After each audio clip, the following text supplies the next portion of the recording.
3 sentences, that's all it took to flip my life upside down. I pulled into a gas station thinking about dinner. A man with a badge decided I didn't belong there, and by the time the tank was full, I was in handcuffs, wondering how the hell this was even happening. Yeah, that happened. I'm Marcus Reed, and if you've ever been looked at like you were guilty before you opened your mouth, you already know where this is going, because this isn't really a story about a traffic stop. It's a story about what people see when they look at you and what it costs when they refuse to see anything else. That night started like 100 other nights. Arizona heat finally backing off. Sky fading into that dusty purple. You only get out here. My black SUV rolling off the highway toward a quiet gas station outside Redstone. Nothing fancy. Just one of those places you stop without thinking. Swipe your card, stretch your legs, head home. I'd been training recruits all week, long days, sore muscles, brain fried, thinking about my wife's voice, my daughter's homework spread across the table, whether there was anything left in the fridge. You know what I mean? Normal stuff. I stepped out, pump clicked, engine ticking as it cooled, and for a few seconds the world was quiet, just fluorescent lights buzzing and the smell of gasoline. Then I felt it. That shift. The one you don't forget once you've felt it enough times. Footsteps that weren't just passing by, a presence that wasn't neutral. I turned and saw Deputy Evan Hartley walking toward me, body stiff, hand hovering too close to his gun, eyes already locked in. No hello, no small talk. "Is this your vehicle?" he asked, and the way he said it told me the answer didn't really matter. I said yes, calm hands visible, because calm is muscle memory for me. He asked for license and registration. I handed them over, narrating my movements like I'd been taught, because when you've spent years in situations where one wrong move ends everything, you learn to slow down. You learn to speak clearly. You learn to make yourself non-threatening, even when you shouldn't have to. Everything checked out. Name matched. Address matched. Plates clean. He stared at the documents longer than necessary, like if he waited long enough the truth would change. "This could be fake," he said almost to himself. And that's when it hit me, that dull weight in the chest, because I knew then this wasn't about paperwork, it was about an idea he'd already settled on.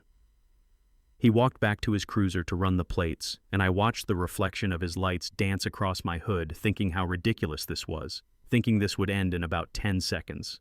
It didn't. He came back, voice sharper, told me to step away from the vehicle. I asked him politely what I was being suspected of, and he said the quiet part out loud: "The thing people pretend doesn't happen. The vehicle doesn't match your profile." I actually repeated it back to him slowly, because hearing it helps you believe it. Profile. That was the word. Backup rolled in, another deputy, younger, scanning the scene, eyes flicking between me and Hartley, and I could see the question on her face, because from the outside it was obvious, calm guy, clean paperwork, no threat, and still the tension kept climbing. Then Hartley drew his weapon, just like that. The sound of it coming out of the holster sliced through the station. Conversations stopped, heads turned, phones came up, and my body reacted before my brain finished the thought. Hands up, palms out, voice steady. I'm complying. I'm not resisting.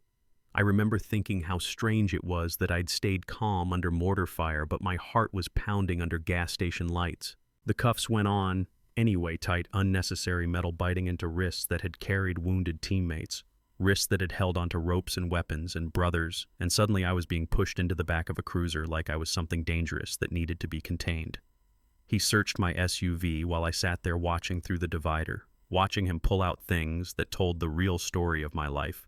Medals in a case, a folded flag, a photo of me in uniform with my team, evidence not of a crime but of sacrifice, and the irony of it all would have been funny if it wasn't so heavy. My phone rang on the console. My wife's name lighting up the screen again and again, and nobody answered it. I was taken to the station, still no explanation, still no apology. Just the slow grind of humiliation, sitting on a bench under buzzing lights, while verification happened in minutes and waiting stretched into hours. 3 hours. That's how long I sat there after everything had already been confirmed, my record clean, my service verified, my existence validated by systems that somehow still didn't think I deserved an apology. I went home that night and didn't sleep. My wife didn't either. We sat at the kitchen table replaying every word, every look, every moment, and the more we talked, the clearer it became that this wasn't just about me. So I made calls. I talked to a civil rights attorney, Lena Brooks, who watched the footage without blinking, And when it ended, she leaned back and said, "This isn't a mistake. This is a pattern." She pulled records, stop after stop, by the same officer, same explanation, same outcome. Black drivers in nice cars, no crimes, no charges.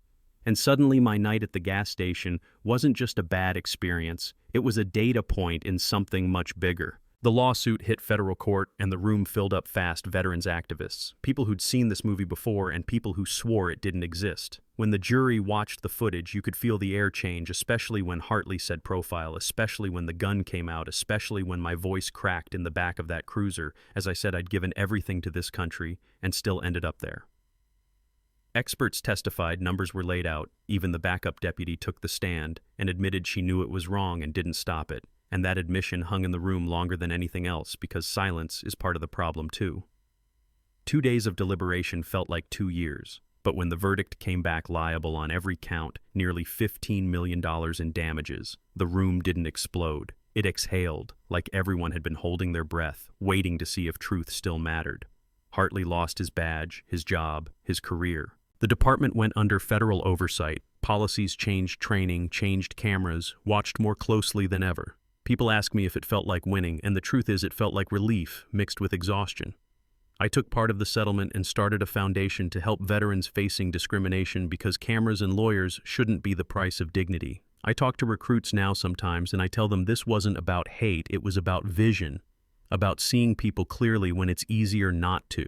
And here's where it gets uncomfortable, because some people still say the verdict was too much, that the officer was just doing his job, that mistakes happen, while others say it wasn't enough, that accountability shouldn't require perfect footage and public outrage. So let me ask you something and really think about it. If those cameras hadn't been rolling, if I hadn't had the background I have, if I'd just been another guy trying to get home, how would this story have ended? And how many stories like it never get told? Drop your thoughts in the comments, argue with me. If you want, tell me if this was justice or just the bare minimum. And if you've seen something like this happen where you live, share it, because uncomfortable conversations are the only reason anything ever changes.